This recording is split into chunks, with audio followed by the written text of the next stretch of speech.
Alright, up All next, you want to take the lead, Chris? We're gonna go into Dark Irregular. I'm going to take the lead. So we're going into Dark Irregulars. I just want to note that I didn't really start playing Dark Irregulars until set 14.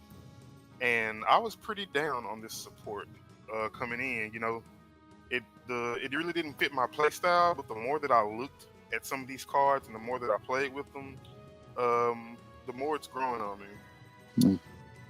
So we're gonna start with our rare Prisoner Beast.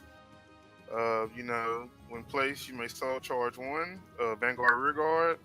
I think this card is 4 out of 5.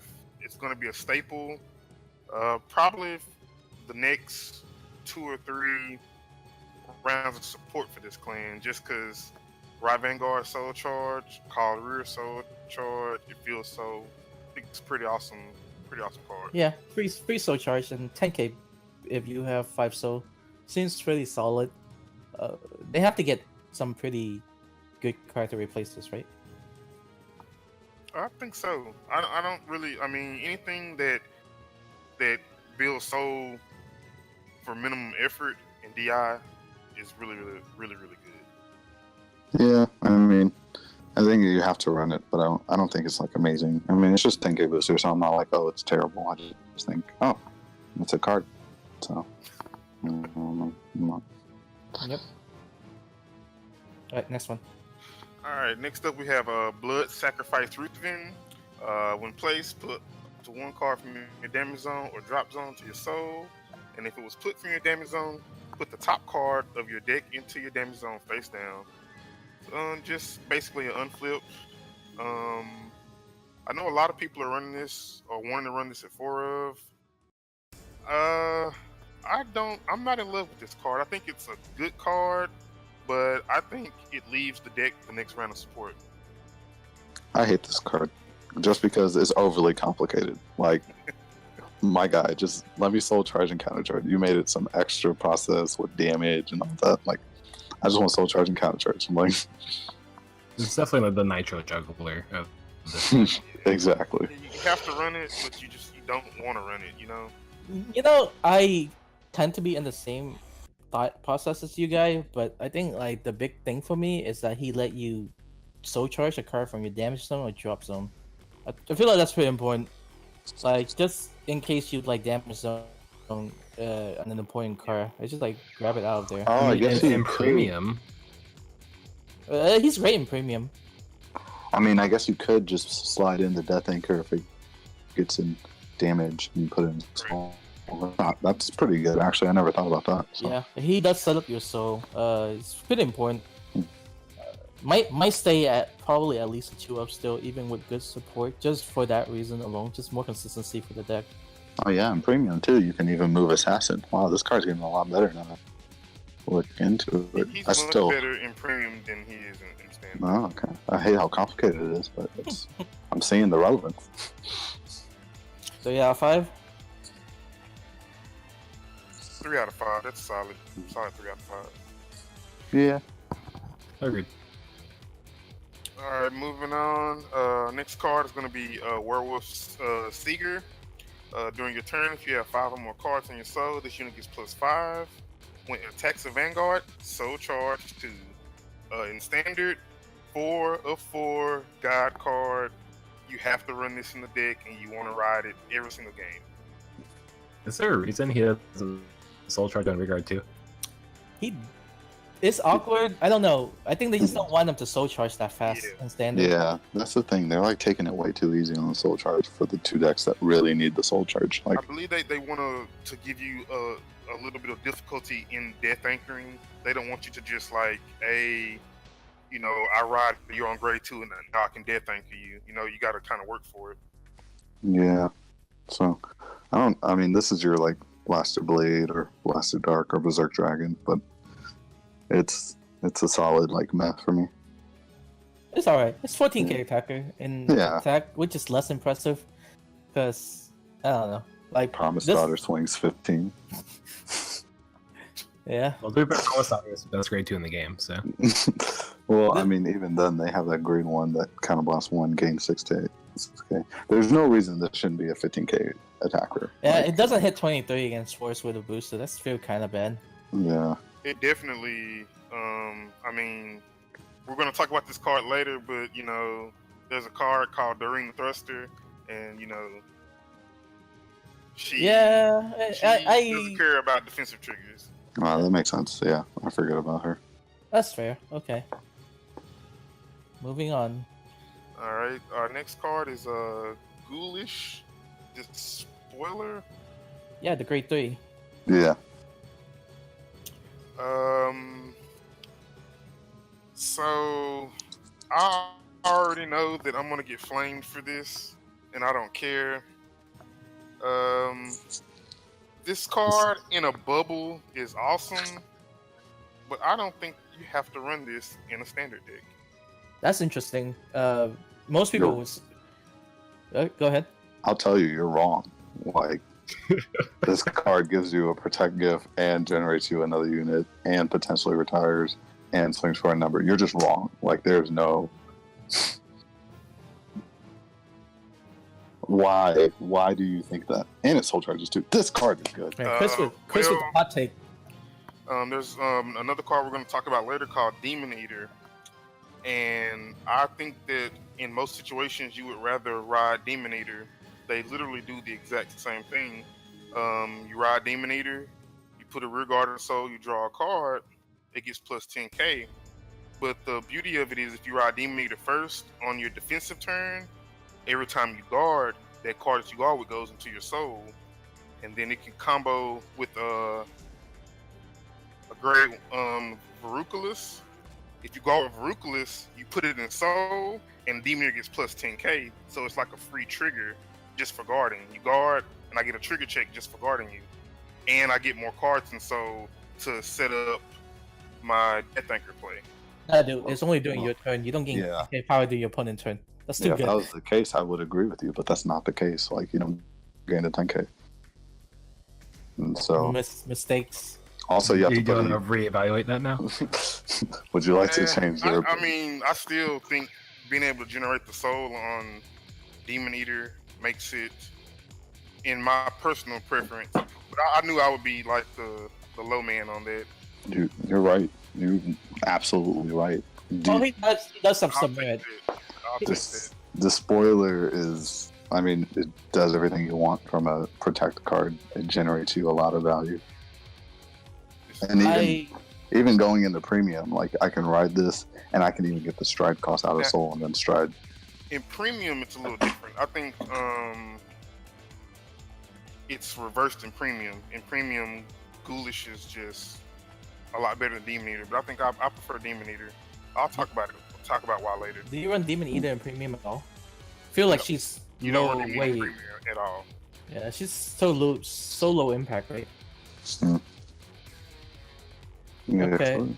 And I feel like that's kind of discussing Demon Eater too, right? Yeah. Kind of both, both out of the way.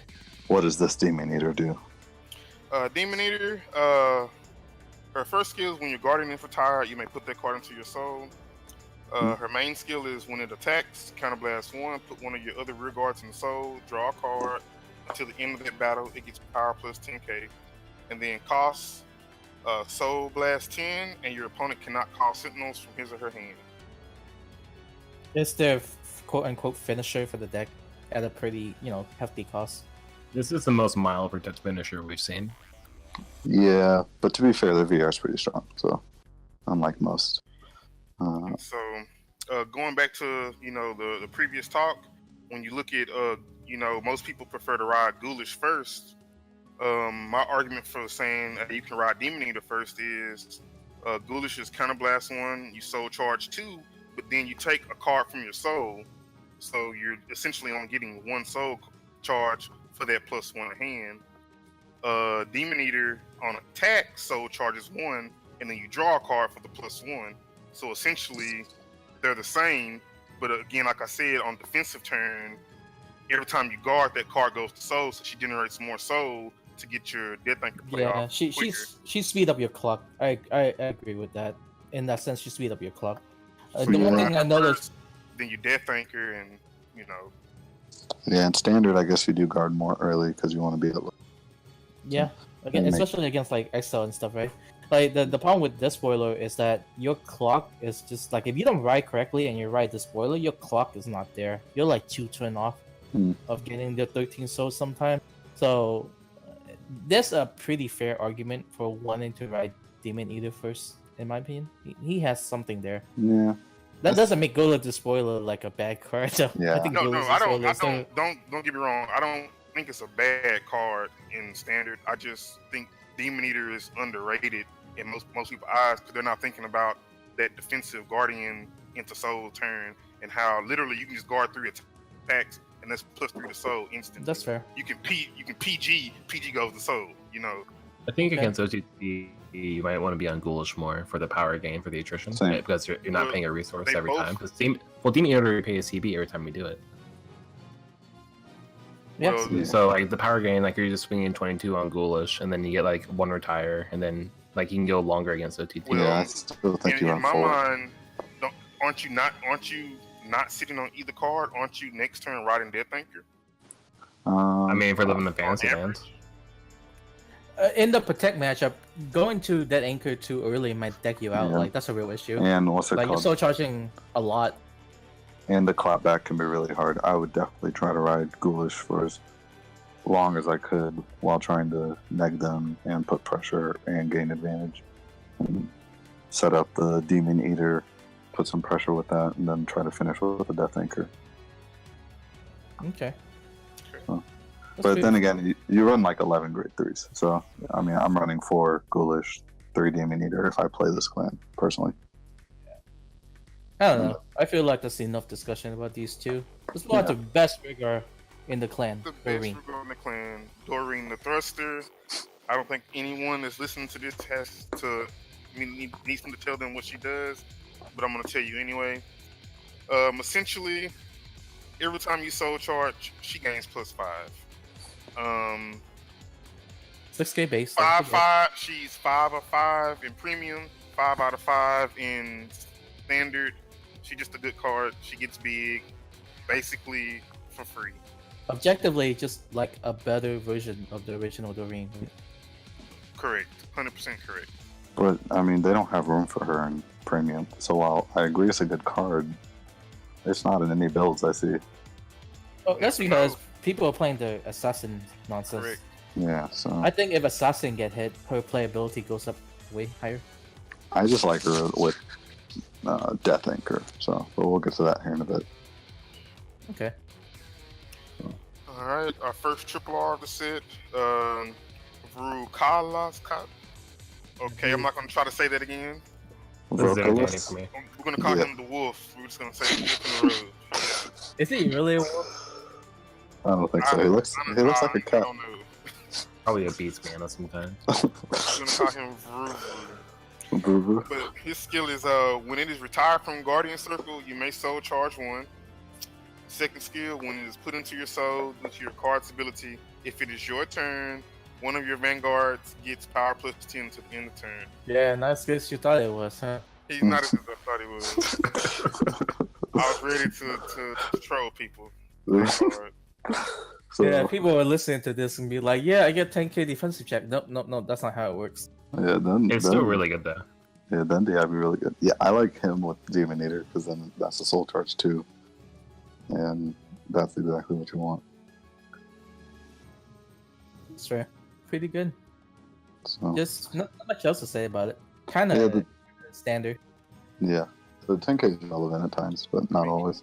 He combos with a lot of different cards in the deck. He combos with Ruthven, like combos with Death Anchor, combos Yeah. with Demon Eater. I mean, he's overall, he's solid. Solid. He's And probably gonna be a 4 of in the deck. Running it's premium? nice. In premium, I actually still think you run. Like, I There's think- almost no synergy that I can think of though. Yeah, but I mean, what's more rewarding than soul charging, like, and getting plus 10K? Next to Jaeger and soul charging and drawing, like, there's nothing. that's fair. So, Yeah, I don't know. I think deck building for DI is kind of stunt right now, just because like objectively the assassin nonsense is just the best, right? Like Yeah, there's true. really no reason you don't run assassin in your build. So everything you do, enable assassin. If assassin get hit, I think there'll be more creativity with builds. But currently, it's like I just see the same type of DI deck over and over. Yeah, that's fair. All right, moving on to our next triple R, Gwen the Ripper. When placed, soul charge 1. If your soul has 10 or more cards, counterblast 1. Choose one of your opponent's regards and retire it. When I first read this card, I was pretty down on it. You know, I was thinking, you're not really going to get much more than one retire off, so I'm not going to run it a lot. As playtesting went forward, I realized that on-call soul charge 1 is freaking awesome. And so, you know, I'm going to give this card a 4 out of 5. Really, that's high. Yeah. Free soul charge. In standard, that soul charge, that one soul charge, is so meaningful. Yeah. And I feel like as a protect deck with spot removal, that's really value. There aren't going to be a lot of decks that have that. And so that's something that makes DI unique and also gives them, because they're already getting free PGs, but they're also disrupting. Like if there's a problem card, they're all like, yeah, I'm going to get rid of that. Like, A lot of decks I see are running the 8K common that counterblast 1 soul charge a card, and then it gains 2K power for every card in your soul. It's like the 8K grade 2 over Gwen. What do you guys think of that? I think that card's a solid maybe 2 or 3 of, and then I think Gwen is at least a 2 or 3 of. I don't think you have to run one or the other. yeah, I think you run both. You just cut down the amount of root when you run then? Yeah. I mean, right now I'm only running 3 Ruthven. I'm running 3 Ruthven, 3 Gwen, 2 of that 8K you just talked about, and then 4 Werewolf Seer. That's Yeah. fair. And that way, also, all your calls are like soul, which this deck is desperate for. I think he's good because you get to choose what to retire. That's really good. That's Kagero territory of control, right? Yeah. Kagero kind of gets to do that outside of DI. Yeah, so that with the spoiler, like you can be retiring 2 rear guard, which really helps in the OTT attrition matchup. So it may not seem like much, but it actually can end up coming up. So Like outside Berserk Dragon, does Kagero doesn't have anything that just choose anything to retire? That's The still column that's back row, bar, same column. And waterfalls 2 or higher. There's a lot of restrictions on it. yeah, I mean, but they still have spot removal, so that's still. Alright. Finally. Alright, final last card, the VR/SVR. Everyone's God, no life king, that thing. Oh my god. Skill when placed, soul charge 1. This unit gets power +2 until the end of turn for each card on your soul. Second skill, at the end of the battle that it attacked, if you have 13 or more cards in your soul, counterblast 1. Put a card from your hand and 3 rear guards into your soul. Ride a card from your soul as stand, and that unit gets crit +1 until the end of turn. I love this card. He's a pretty awesome secondary finisher. I mean, him into himself is a good play. Him in the Ghoulish is a good play. Him in the Demon Eater is a good play. I have nothing negative to say. What do you guys think? 5 out of 5. Great car. Yeah, I'll this- let you get better in the future too, just because like he goes into anything.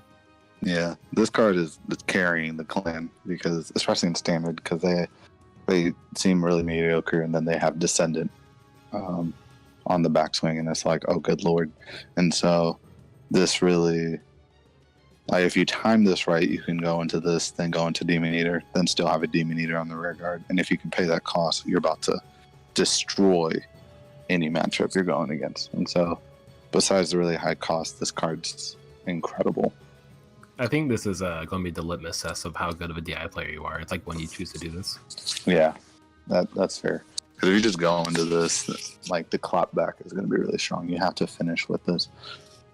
So, Yeah, it is objectively a neg for the restand. yeah, So, but think I of just, Go ahead. Yeah, no, I mean this card's how you win. It makes up for Gwyn being so mediocre, Cross being meh, and the deck not plussing a lot. You make up for all of it by going into this guy. Yeah, like all the power budget went into this card instead Yeah. of being spread out across the clan. Exactly. And so then in premium, the fact that there's a loop is annoying. Yeah, So, he make DI just objectively tier 1 in premium. yeah. Alright, so rating in standard for DI. Mm. I say 3. I say 3.5. Yeah, I'm 3.5. It's the protect clans. It's not, it's not the best. It's not nowhere close to OTT, but it has great potential. And I'm looking forward to the next round of support. Yeah, the Protect clans, they have the most and the best finishers, but they don't do everything else that the Protect clans do, which is generate advantage. So, I see on this one, I have a different opinion from you guys. I think this is 2. Mm. I don't like them in standard. Like, I feel like they're just so bad against XL. Like, they don't plus. Like, yeah, you have this great dead anchor turn, but you have to get there. It's 13 so, and when you get there, you nick. Like, what the hell? Like, if you ever don't kill XL on the backswing, like, they just kill you. Like, you just die. I feel like this is better than Pale Moon, though. And why? Well, for sure, but I just mean, like, in terms of Protect clans, I think it's objectively the worst Protect clan we've gotten. That's fair. I think if you're gonna play a Protect clan, I Play feel like anything the else. options. Yeah, the option is just better. Like, yeah, neat. They get this awesome restanding play, but like it doesn't even beat the other Protect clan. Like, it loses to Protect clan, it loses to XL clan. Like, it's good against some matchups for Force, but it's like it's bad against Kagero because like you're stuffing your hand with Protective. It's like why are you playing this? This is a very convincing argument, right? Like, this is a 2. It's somehow worse than Pale Moon. You're right. I didn't really think about it.